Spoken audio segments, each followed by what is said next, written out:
नमस्कार दोस्तों, CTET SST paper 2 social science के लिए पीवाईक्यू क्वेश्चन कराने वाला हूं। यहां पर आपको मोस्ट इम्पोर्टेंट क्वेश्चन कराऊंगा जो परीक्षा के लिए इम्पोर्टेंट होंगे। एक निश्चित क्षेत्र जहां रहने वाले सभी मतदाता अपना प्रतिनिधि चुनते हैं कहलाता है, उसको कहते हैं निर्वाचन क्षेत्र। जहां पर किसी भी प्रतिनिधि को चुना जाता है वो भी मतदान के जरिए, है ना, वो होता है निर्वाचन क्षेत्र। जब एक देश पर दूसरे देश के दबदबे से राजनीतिक, आर्थिक, सामाजिक और सांस्कृतिक बदलाव आते हैं तो इस प्रक्रिया को हम कहते हैं व्यापारिक औपनिवेशीकरण, पुनर्जागरण या महासंघ। राइट आंसर यहाँ पर हो जाएगा औपनिवेशीकरण कहते हैं। एक देश यानी कि जब एक देश पर दूसरे देश के दबदबा यानी कि एक प्रकार का अधिकार के कारण राजनीतिक, आर्थिक, सामाजिक परिवर्तन या बदलाव आने लगते हैं तो वो औपनिवेशीकरण देश कहलाता है। भारत की सर्वोच्च कानून निर्माण संस्था, प्रधानमंत्री उनका मंत्रिपरिषद, राष्ट्रपति, न्यायपालिका, संसद। राइट आंसर यहाँ पर आपका हो जाएगा संसद। संसद क्या करती है? संसद कानून को बनाती है, जबकि कार्यपालिका इसको क्या करती है? लागू करती है ना। लागू कौन करती है? कार्यपालिका करती है। संसद को विधायिका भी बोलते हैं। विधायिका कानून बनाती है, संसद कानून बनाती है, कार्यपालिका इसको लागू करती है। न्यायपालिका न्याय के लिए होती है। ओके, यहाँ पर क्वेश्चन नंबर आपका 43। जब बहुत सी औद्योगिक इकाइयाँ एक दूसरे के नज़दीक स्थित होती हैं और अपनी नज़दीकी का लाभ उठाती हैं कहलाता है औद्योगिक क्षेत्र कहलाता है। क्या कहलाता है?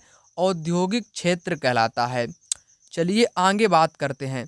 आगे यहाँ पर क्वेश्चन आ चुका है 35। निम्न में से कौन सा अपर्दन स्थल रूप है? आपको बताना क्या? अपर्दन बताना है। राइट आंसर यहाँ पर होगा छत्रक शिला या छत्रक शैल। ये क्या है? ये अपर्दन है। डेल्टा क्या होती है? ये नदी के द्वारा बनाया गया डेल्टा होता है, जैसे सुंदरवन डेल्टा हो गया। ये एक प्रकार की स्थलाकृति है। हिमोड़ क्या है? ये एक निक्षेपण है। हिमोड़ क्या है? हिमोड़ एक निक्षेपण है। किसका निक्षेपण है? ये हिमनद का निक्षेपण है। किसका? हिमनद के निक्षेपण को हिमोड़ बोलते हैं। लोयस किसका निक्षेपण है? ये पवन का निक्षेपण है जो कि रेगिस्तान में सक्रिय होता है। राइट आंसर अपर्दन आपको बताना छत्रक शिला। ये किसका अपर्दन है? ये तो पवन का अपर्दन है। क्या है? ये पवन का अपर्दन है। लोयस भी पवन का निक्षेपण होता है। अंतर आप लोग यहाँ पर समझ लो। निक्षेपण अगर पवन का आपसे पूछा जाए तब आपको लोयस बताना है। अपर्दन पवन का अपर्दन पूछा जाए, ठीक है ना, तब आपको छत्रक शिला बताना है। ठीक है ना। और यहाँ पर आगे क्वेश्चन आपका दिया गया है। क्या दिया गया है? भारतीय स्वतंत्रता संग्राम में दांडी यात्रा को किसकी शुरुआत माना जाता है? सविनय अवज्ञा आंदोलन, स्वदेशी आंदोलन, होम रूल आंदोलन, भारत छोड़ो आंदोलन। यहाँ पर इस क्वेश्चन का राइट आंसर हो जाएगा सविनय अवज्ञा आंदोलन, जो कि 1930, ठीक है ना, 1930 में शुरू किया था महात्मा गांधी ने। उसी के दौरान दांडी यात्रा को भी इसी में ही समाहित कर लिया गया, यानी कि दांडी यात्रा से ही शुरुआत इसकी मानी जाती है। किसकी? सविनय अवज्ञा आंदोलन की। यहाँ पर बात करेंगे अगले प्रश्न की 44 नंबर के। जब राज्य धार्मिक क्रियाओं में किसी प्रकार का हस्तक्षेप नहीं करता है उसे कहा जाता है धर्मनिरपेक्षता। क्या बोलते हैं? उसको बोलते हैं धर्मनिरपेक्षता। भारत की मानक देशांतर कितनी है? 82.5 पूर्वी देशांतर है। 82.5 पूर्वी देशांतर है। राइट आंसर आपका यहाँ पर क्या होगा? राइट आंसर इस क्वेश्चन का हो जाएगा यहाँ पर आपका डी ऑप्शन 82.5, ठीक है ना, 82.5 यहाँ पर डी ऑप्शन इस क्वेश्चन का हो जाएगा। चलिए आगे बढ़ते हैं। आगे यहाँ पर क्वेश्चन है भारतीय जो शास्त्रीय नृत्य हैं, जो भारत के जो शास्त्रीय नृत्य हैं उनके बारे में आपको यहाँ पर सही कथन बताना है। शास्त्रीय नृत्यों के 8 मान्य रूप हैं। कथकली कथक शैली का शास्त्रीय रूप है। कथकली शैली को शास्त्रीय नृत्य के रूप में मान्यता केवल स्वतंत्रता प्राप्ति के पश्चात ही मिली। यह लोक नृत्यों से सदा श्रेष्ठ होते हैं। राइट आंसर आपका यहाँ पर में हो जाएगा ऑप्शन नंबर सी। कथक शैली को शास्त्रीय नृत्य के रूप में मान्यता केवल आज़ादी के बाद में मिली थी। चलिए आगे बढ़ते हैं। आगे यहाँ पर आपका क्वेश्चन क्या है? यहाँ पर 46 नंबर का देखिएगा। संसाधन जो किसी क्षेत्र में पाए जाते हैं परंतु जिनका अभी उपयोग नहीं किया गया है उन्हें कहा जाता है संभावित या संभाव्य संसाधन। जैसे यूरेनियम, जम्मू कश्मीर में पाया जाता है यूरेनियम, ये कैसा है? ये लद्दाख में पाया जाता है। कहाँ पर? ये लद्दाख में पाया जाता है। कौन सा? यूरेनियम, जो कि संभावित है। कैसा है? संभावित संसाधन है। राइट आंसर आपका होगा जो वर्तमान में उपयोग नहीं किए जा रहे हैं वे आपके संभावित संसाधन में आते हैं। चलिए आगे बढ़ते हैं। यहाँ पर 38 नंबर का क्वेश्चन आप लोग देखिएगा। भारत में राज्यपाल की नियुक्ति कौन करता है? तो राज्यपाल की नियुक्ति भारत का राष्ट्रपति करता है। ठीक है ना। आगे यहाँ पर क्वेश्चन नंबर आप सभी लोग 47 वाला देखेंगे। मुगल वास्तुशिल्प मिश्रण है। ये मैंने आपको बताया था भारत और फारसी। पहला राइट आंसर होगा फारसी व भारतीय शैलियों का मिश्रण है मुगल वास्तुशिल्प। यहाँ पर अब आप लोग 39 नंबर का क्वेश्चन देखेंगे। विश्व की 80% से अधिक जनसंख्या निवास करती है। 80% से अधिक जनसंख्या एशिया व दक्षिण कहाँ पर निवास करती है? ये करती है आपकी एशिया व अफ्रीका में। राइट आंसर यहाँ पर आपका ऑप्शन नंबर डी इस क्वेश्चन का हो जाएगा, डी वाला। ठीक है ना, डी वाला यहाँ पर राइट आंसर हो जाएगा। चलिए यहाँ पर आगे बात कर लेते हैं। आगे यहाँ पर क्वेश्चन नंबर आप सभी लोग 48 वाला देखेंगे। कृषि की एक पद्धति जिसमें व्यापक स्तर पर आधुनिक आगतों का उपयोग अधिक उत्पादकता प्राप्त करने के लिए किया जाता है उसको बोलते हैं वाणिज्यिक खेती। क्या बोलते हैं? वाणिज्यिक खेती। वाणिज्यिक खेती, ठीक है ना, जिसमें क्या किया जाता है? बड़े पैमाने पर सभी चीज़ों का यहाँ पर उपभोग किया जाता है। गहन निर्वाह के खेती जनसंख्या की पूर्ति के लिए की जाती है। स्थानांतरित कृषि क्षेत्र भूमि को बदल बदल कर की जाती है। निर्वाह खेती केवल परिवार किसी प्रकार से चल जाए, यानी कि परिवार का भरण पोषण हो जाए, उसके लिए निर्वाह कृषि की जाती है। वाणिज्यिक खेती का मुख्य उद्देश्य होता है धन कमाना, यानी कि व्यापारिक उद्देश्य के लिए की जाने वाली खेती। सभी लोग यहाँ पर 40 नंबर का क्वेश्चन देखेंगे। जब कोई शिलाखंड दबाव व कठोरता के कारण परतदार शैल में बदल जाते हैं उन्हें क्या कहते हैं? उनको कहते हैं अवसादी। अवसादी में जीवाश्म भी पाए जाते हैं। अवसादी सेल में क्या पाए जाते हैं? जीवाश्म भी पाए जाते हैं। अवसादी सेल कैसी होती है? परतदार होती है, यानी कि इसमें परत पाई जाती है जिस कारण इसमें जीवाश्म भी पाए जाते हैं। राइट आंसर यहाँ पर अवसादी हो जाएगा। ठीक है ना। अब यहाँ पर आप लोग 49 नंबर का क्वेश्चन देखेंगे। किस काल में कर प्रथा का विशिष्ट महत्व था? वैदिक, महाजनपद, गुप्त, हड़प्पा। राइट आंसर यहाँ पर होगा आपका महाजनपद काल। यहाँ पर कर व्यवस्था, जो कर प्रथा थी, बहुत विशिष्ट महत्व था। यहाँ पर में सभी लोगों से कर वसूला जाता था, चाहे अमीर गरीब कुछ भी हो, चाहे व्यापारी हो, चाहे श्रमिक हो, चाहे पशु पालने वाला हो, सभी से यहाँ पर कर वसूला जाता था। चलिए आगे यहाँ पर बात करते हैं।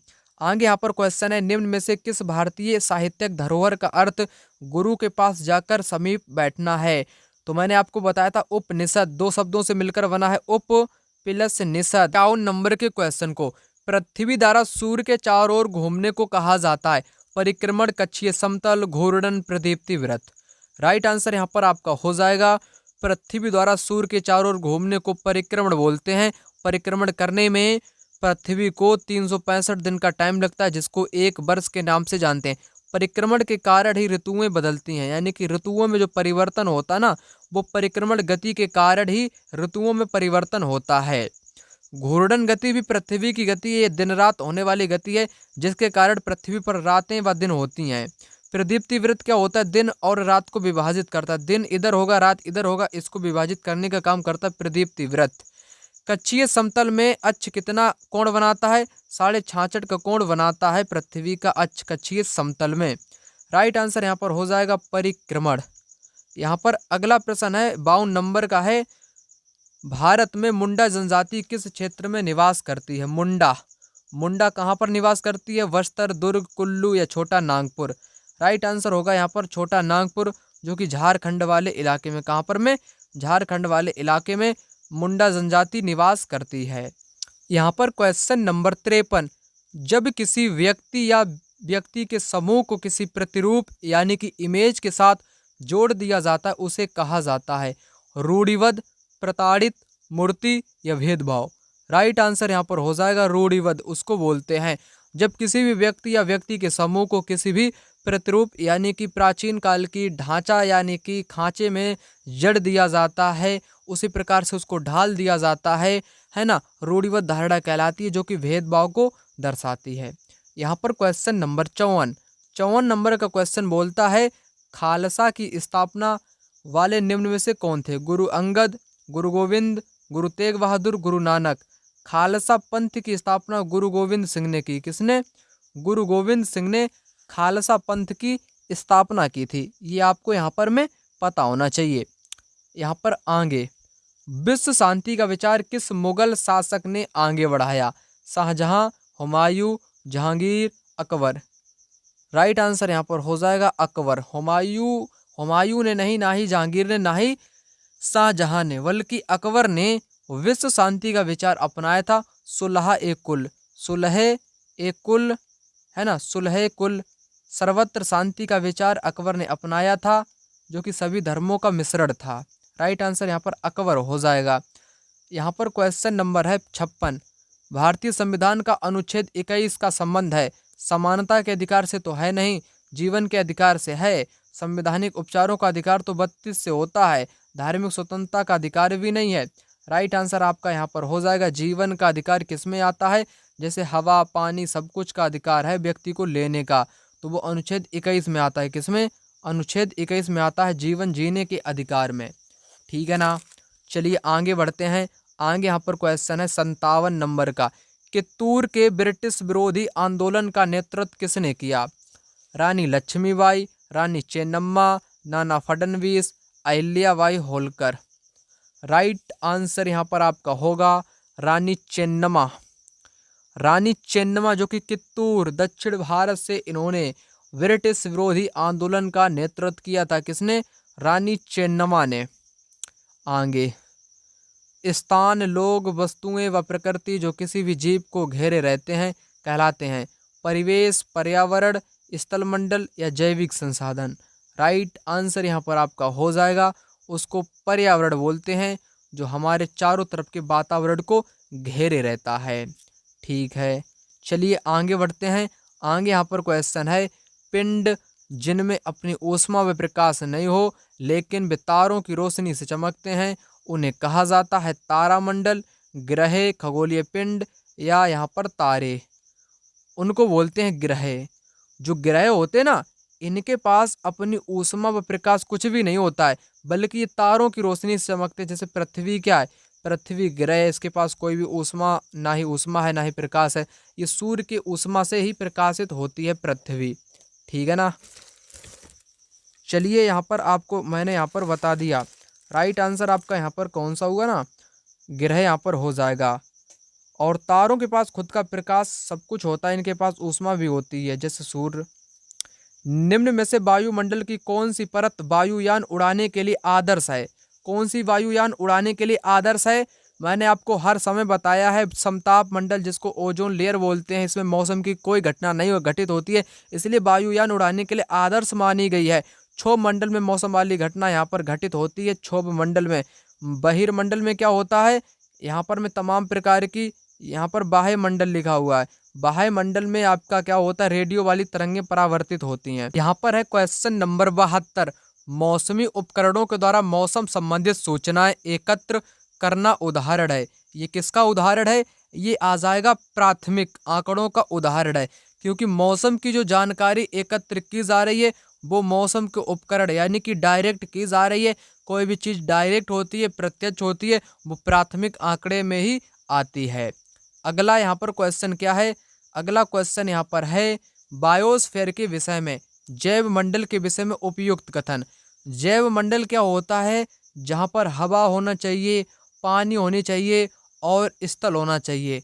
इन तीन के संयुक्त रूप को यानी कि वह संकीर्ण क्षेत्र जहाँ पर पानी, स्थल, हवा ये सब कुछ हो तो उसको जैव मंडल बोलते हैं। अब आपको बताना है। राइट आंसर यहाँ पर क्या होगा? भूमि, जलवायु, पौधे व पशु इस क्वेश्चन का राइट आंसर हो जाएंगे। आगे यहाँ पर क्वेश्चन है 75 नंबर का। सन 2012 में निम्नलिखित में से किस प्रकार से उसको लिखा जाएगा? 2012 को एडी करके लिखा जाएगा। एडी 2012, एडी का मतलब होता है एनो डोमिनी, बीसी का मतलब होता है बिफोर क्राइस्ट, ईसा मसीह के पहले टाइम को बिफोर क्राइस्ट बोलते, जो वर्तमान में चल रहा है उसको एडी के नाम से जानते हैं। अगला प्रश्न यहाँ पर क्या है? यहाँ पर प्रश्न है 76 नंबर का। भूमि की एक संकरी पट्टी जो दो बड़े भूखंडों को जोड़ती है उसे कहा जाता है। उसे भूसंधि कहते हैं या स्थल संधि के नाम से उसको जानते हैं। अगला प्रश्न, निम्न में से कौन सा विविधता को बढ़ावा देता है? विविधता को बढ़ावा देता है अपनी मातृभाषा में बोलना, अपनी मातृभाषा में बोलना। यहाँ पर क्वेश्चन नंबर है 87। मौर्य शासक अशोक द्वारा लड़ी गई लड़ाई का स्थल कलिंग वर्तमान में कहाँ पर है? उड़ीसा, केरल, आंध्र प्रदेश, कर्नाटक। राइट आंसर यहाँ पर आपका हो जाएगा उड़ीसा। उड़ीसा में है वर्तमान का कलिंग, जहाँ पर अशोक ने 261 ईसा पूर्व में युद्ध किया था। 261 ईसा पूर्व में युद्ध किया था। यहाँ पर अगला प्रश्न क्या है? यहाँ पर अगला प्रश्न है आपका, सूफी संतों के मकबरे को कहा जाता है? इनके मकबरे को बोलते हैं दरगाह। क्या बोलते हैं? दरगाह के नाम से जाना जाता है। यहाँ पर क्वेश्चन नंबर 89, अटलांटिक महासागर के विषय में निम्नलिखित तथ्य पढ़ें। अटलांटिक महासागर यह एस अक्षर के आकार का है, बिल्कुल सही हो जाएगा।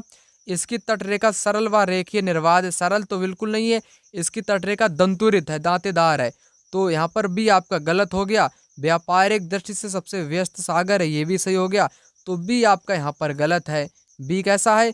बी आपका यहाँ पर गलत है। ये यहाँ से कटेगा, ये भी कटेगा, ये भी कटेगा। Right answer option number B यहाँ पर हो जाएगा। ठीक है ना? तो वीडियो आप लोगों के लिए यहीं तक है। इस वीडियो को लाइक शेयर सब्सक्राइब करें। मिलते हैं दूसरी वीडियो में, तब तक के लिए जय हिंद, वंदे मातरम।